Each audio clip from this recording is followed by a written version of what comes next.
વિદ્યાર્થી મિત્રો, આજે આપણે પ્રતિકારકતાનો અન્ય જે પ્રકાર છે એ શીખવાના છે. જેને જન્મજાત પ્રતિકારકતા વિશે આપણે શીખી ગયા, આજે આપણે એનો બીજો પ્રકાર એટલે કે ઉપાર્જિત પ્રતિકારકતા એટલે શું એ શીખવાના. જન્મજાત પ્રતિકારકતા છે એ જન્મથી કુદરતી રીતે બાળકના શરીરમાં હોય છે, જ્યારે ઉપાર્જિત પ્રતિકારકતા સ્મૃતિ આધારિત છે. સ્મૃતિ આધારિતનો અર્થ એ થયો કે અગાઉ આપણે કોઈ પ્રતિચાર આપેલો છે, જ્યારે કોઈ બહાર પરેલી છે અથવા તો બહારથી કોઈ અન્ય કોષ આપણા શરીરમાં જંતુ સ્વરૂપે દાખલ થાય એટલે જે પ્રતિચાર આપે એને પ્રથમ પ્રતિચાર કહેવાય. પણ આ પ્રતિચાર નિમ્ન તીવ્રતાનો હોય છે. નિમ્ન તીવ્રતાનો પ્રતિચાર છે એ પહેલા અંગની અંદર એને ધ્વંસ કરી નાખે, ત્યાર પછી બીજી વખત જ્યારે એ જ પ્રકારનું એ પરિણમિત આવે ત્યારે દ્વિતીય હુમલો કહેવાય. અને આ વખતે અગાઉ જે યાદ રાખેલ છે એ સ્મૃતિ આધારિત લડત કઈ રીતે આપી એવો ખ્યાલ આપણા કોષોને આવી જાય એ ઉચ્ચ તીવ્રતાનો છે. એટલે પ્રથમ અને દ્વિતીય પ્રતિચાર છે એ બે પ્રકાર લસિકા કોષ ધરાવે છે. એક બીટા કોષ અથવા બી કોષ જે પ્રોટીન સૈન્ય તૈયાર કરે છે, જે રોગકારક સાથે લડાઈ કરે છે અને એને એન્ટીબોડી કહેવાય.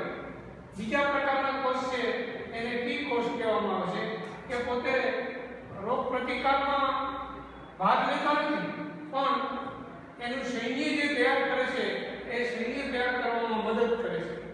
એન્ટીબોડીની આણ્વિક રચના જોઈએ તો બે નાની હળવી શૃંખલા અને બે ભારે શૃંખલા, હેવી બે અને લાઇટ બે, એટલે આ પોલીપેપ્ટાઇડની બે શૃંખલા તેની અંદર તૈયાર હોય છે. એન્ટીબોડીના પ્રકાર જોઈએ તો આઈજી નો પેલા અર્થ જોઈએ. આઈ એટલે ઇમ્યુનો અને જી એટલે ગ્લોબ્યુલિન્સ. એના ઉપરથી વિવિધ પ્રકારના એન્ટીબોડીઓ છે, જે રીતે આઈજીએ, આઈજીએમ, આઈજીઈ, આઈજીજી. એન્ટીબોડી ક્યાં હોય છે? રુધિર રસમાં હોય છે. તરલ પ્રતિકારકતા પ્રતિચાર આ રુધિર રસમાં હોવાથી કહેવાય છે, કારણ કે રુધિર રસ એ પ્લાઝમા છે અને તરલ એટલે પ્રવાહી છે. બીજો પ્રકાર છે એને સેલ મીડિયેટેડ ઇમ્યુનિટી એટલે કે CIM, જેનું ગુજરાતી છે કોષીય મધ્યસ્થી પ્રતિકારકતા. અંગ પ્રત્યારોપણ જ્યારે કરવાનો હોય છે એવો કેસ ક્યારે આવે? દાખલા કે કિડની છે, હૃદય છે, ફેફસા છે, લીવર છે, આ બધા અંગ એવા છે કે જે રિપેરેબલ નથી. તો વ્યક્તિને જીવાડવા માટે કોઈ દાતા તરફથી જે મૃત્યુને આરે હોય એના તરફથી આખા અંગનું દાન કરવામાં આવે તો એ દાતા એ પોતાનું અંગ પ્રત્યારોપણ માટે દર્દીને આપે છે એમ કહેવાય. કોઈ અન્ય પ્રાણીનું અંગ ના ચાલે, માણસનું ચાલે, એ પણ પેશી અને રુધિરની સંગતતા જરૂરી છે. એટલે કે એનું શરીર સ્વીકારે એ જરૂરી છે અને પ્રત્યારોપણ બાદ પણ આખું જીવન જ્યાં સુધી જીવે ત્યાં સુધી વિવિધ પ્રકારની અવરોધતા છે એ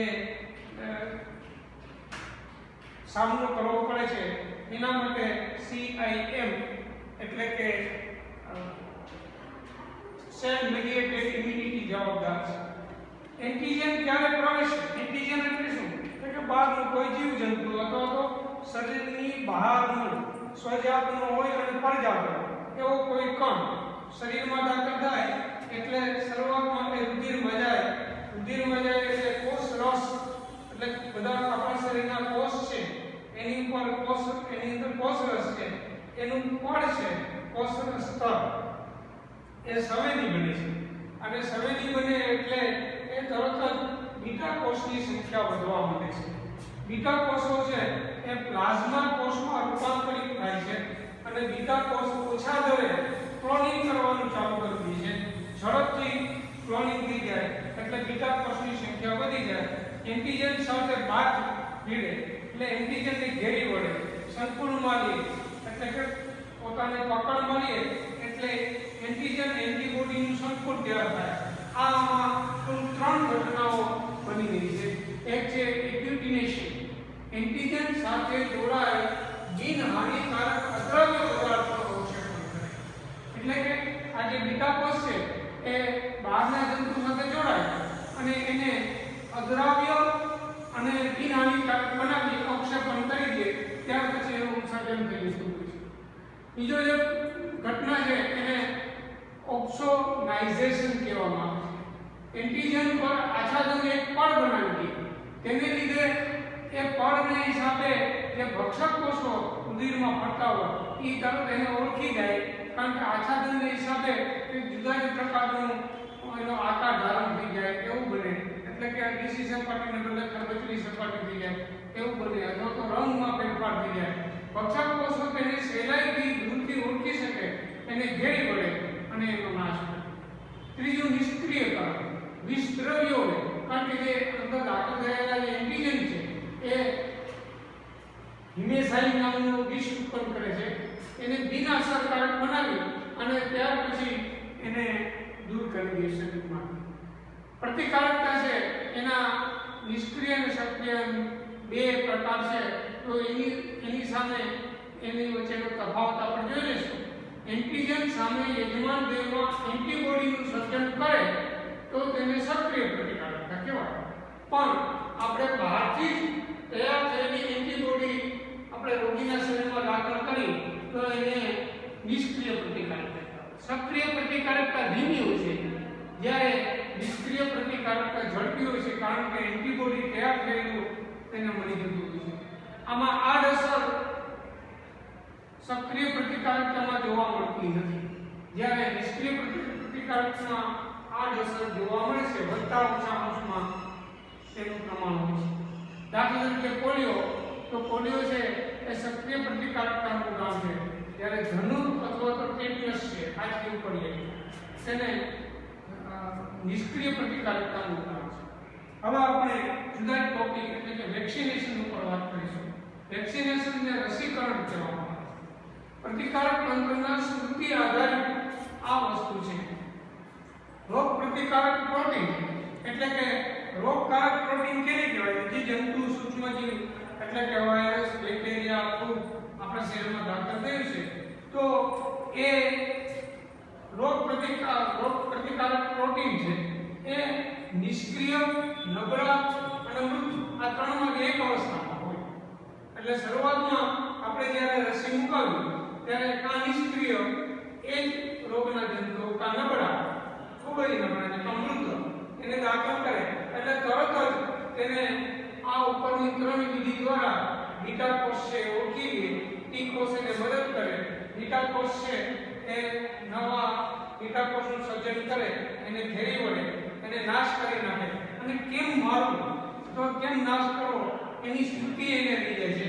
પછી ભવિષ્યની અંદર જ્યારે કોઈ રોગીને એન્ટીબોડીની જરૂર હોય તો આ જે પ્લાઝમા છે એ આપી શકાય છે.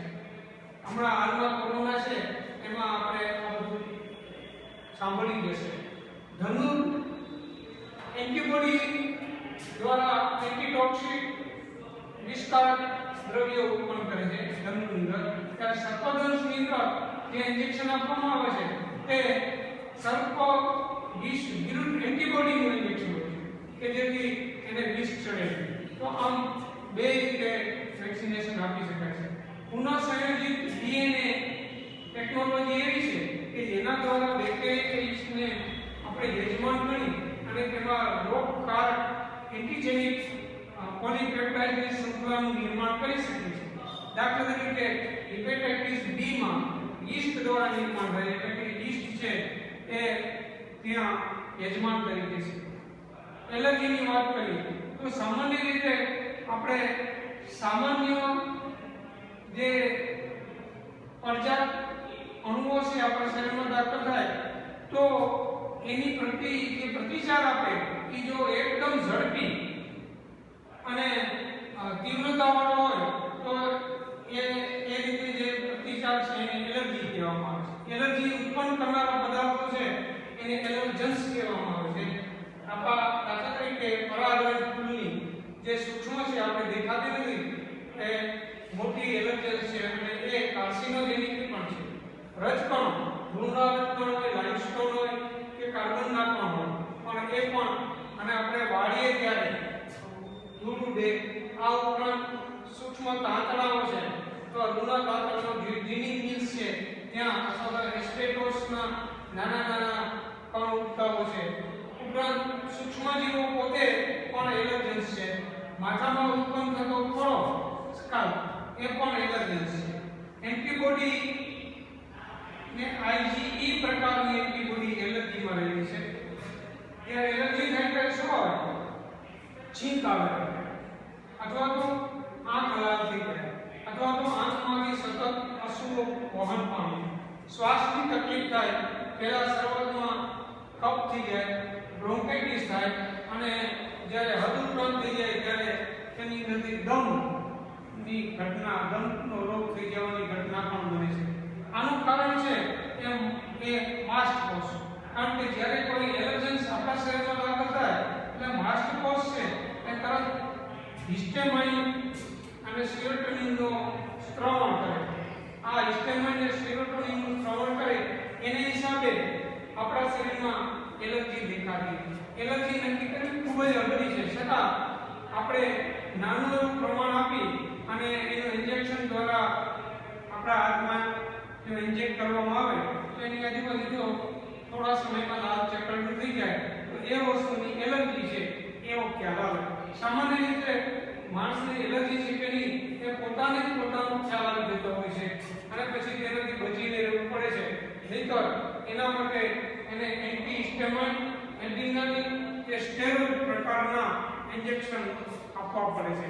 તો આમ એલર્જી છે એ આમ જોઈએ તો ખૂબ જ સરળ અને સાદું લાગે પણ છે ભયંકર.